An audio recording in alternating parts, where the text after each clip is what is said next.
တရက်ကိုပေါင်900လောက်အီပါတဲ့အကောင်ကိုရွေးပါပေါင်900အေးနဲတာမဟုတ်ဘူးခဏလေးစင်ရင်မြင့်ဝဲဆိုအကောင်ကြီးရဲ့စင်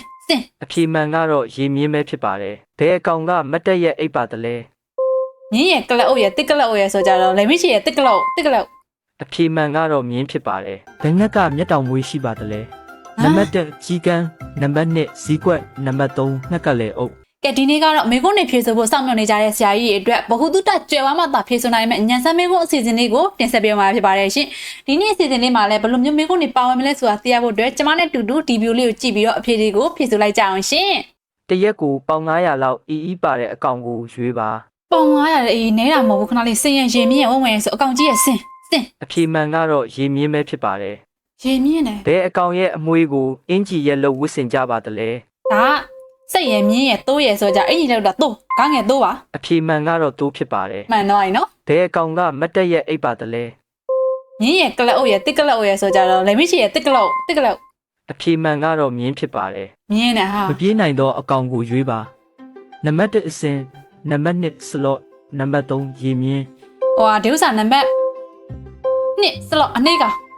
အဖြေမှန်ကတော့နံပါတ်2စလော့ဖြစ်ပါတယ်နောက်ပြန်မသွားနိုင်တော့အကောင်ကိုရွေးပါနံပါတ်1တိုးနံပါတ်2ကြက်နံပါတ်3တားပိုက်ကောင်ဒီဥစ္စာတားပိုက်ကောင်နေရရှေ့ကိုပဲခုံသွားတာကွာတားပိုက်ကောင်အဖြေမှန်ကတော့နံပါတ်3တားပိုက်ကောင်ဖြစ်ပါတယ်မှန်တယ်အတန်မထွက်နိုင်တော့အကောင်ကိုရွေးပါနံပါတ်1ကျိုးကြနံပါတ်2ရေမြင်းနံပါတ်3တစ်ကလေအုပ်ဟိုဒီက3ကောင်လုံးရဲ့အတန်တစ်ခါမကြောက်ဘူးဆိုတော့ရမ်းတုတ်လိုက်မယ်ကွာအဖြေမှန်ကတော့နံပါတ်3တစ်ကလေအုပ်ဖြစ်ပါတယ်တစ်ကလေအုပ်တယ်နော်ရေမတောက်တော့အကောင်ကိုရွေးပါနံပါတ်1ကြက်တူရွေးနံပါတ်2ကိုအာလာဝဝုံနံပါတ်3ချင်းတိ1ရ2ရ3ရချင်းတိရတော့2ကိုအာလာဝဝုံအဖြေမှန်ကတော့နံပါတ်2ကိုအာလာဝဝုံဖြစ်ပါတယ်မှန်တယ်ရေမကူးတတ်တော့အကောင်ကိုရွေးပါနံပါတ်1အစင်နံပါတ်2ကြားနံပါတ်3မြောက်ဝုံရေမကူတတ်တဲ့အကောင်ကသူ့ခန္ဓာကိုယ်သူမတည်နိုင်တော့ဆိုတာစင်ကွာအဖြေမှန်ကတော့နံပါတ်3မြောက်ဝင်ဖြစ်ပါတယ်မခုံနိုင်တော့အကောင်ကိုရွေးပါနံပါတ်1အစင်နံပါတ်2ကြက်နံပါတ်3ဝတ်မခုံနိုင်တဲ့ကောင်ကဆိုကြတော့ဒီဥစ္စာစင်ကွာအဖြေမှန်ကတော့နံပါတ်1အစင်ဖြစ်ပါတယ်မှန်သွားပြီရှာမထုတ်နိုင်တော့အကောင်ကိုရွေးပါနံပါတ်1ဝတ်ဝုံနံပါတ်2ရေမြင်းနံပါတ်3မိချောင်းမိချောင်းနေမှာရှာမရှိဘူးမို့လားနံပါတ်3မိချောင်းအဖြေမှန်ကတော့နံပါတ်3မိချောင်းဖြစ်ပါတယ်မနာကျင်နိုင်တော့အကောင်ကိုရွေးပါနံပါတ်1ကျင်ငါနံပါတ်2ကင်းမွန်နံပါတ်3ကနန်းသိရှိတွေအကုန်လုံးတော့နာကျင်တယ်မဟုတ်ဘူးလားလို့ဟာလေဒီဥစ္စာ1ကျင်ငါအဖြေမှန်ကတော့နံပါတ်1ကျင်ငါတကယ်ရမ်းထုတ်လိုက်တာသိလို့မဟုတ်ရမ်းထုတ်တာမှန်ပါအကြီးဆုံးကလေးကိုဘယ်တရိတ်ဆန်ကမွေးပေးပါတလဲနံပါတ်1ရေမြင်းနံပါတ်2ဝေလာ9ပြာနံပါတ်3စင်ဝေလာ9ပြကွာဝေလာ9ပြရဲ့အကြီးဆုံးတော့ဝေလာ9ပြကတော့နံပါတ်1ဝေလာ9ပြဖြစ်ပါတယ်မွေးခါစားကောင်လေးတွေဟာ3တန်လောက်ထိအလေးချိန်ရှိကြပါတယ်ဘယ်ကောင်ကအလဲကနေ2ပိုင်းပိုင်းလိုက်ရင်နောက်တစ်ကောင်ထပ်ပွားနိုင်ပါသလဲနံပါတ်1ကျင်9နံပါတ်2ကင်းမွန်နံပါတ်3ဂျယ်လီ9ရုပ်စာတေချာတော့မသိဘူးရမ်းတုံမယ်နံပါတ်3ဂျယ်လီ9အဖြေမှန်ကတော့နံပါတ်1ကျင်9ဖြစ်ပါတယ်သူ့ရဲ့အလဲခန္ဓာကိုနည်းနည်းပါရင်ကိုအသစ်ပြန်ထွက်နိုင်ပါတယ်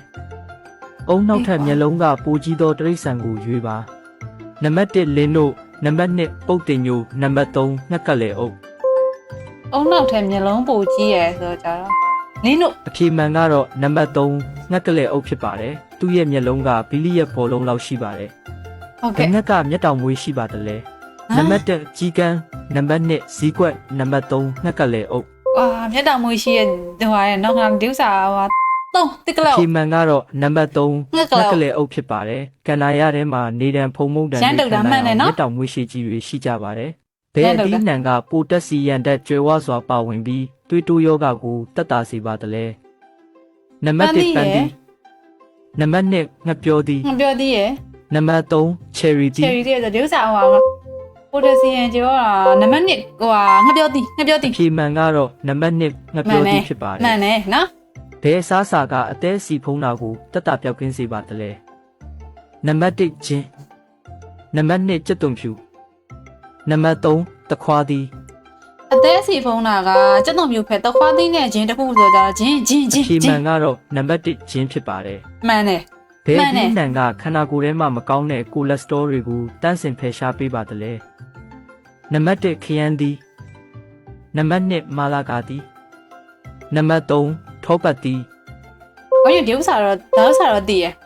နံပါတ်3ထောပတ်တီထောပတ် အ တီ ဖြေမှန်ကတော့နံပါတ်3 မှန် ထော တ ပတ် ယ် တီဖြစ် မှ ပါ န် တ တယ် ယ်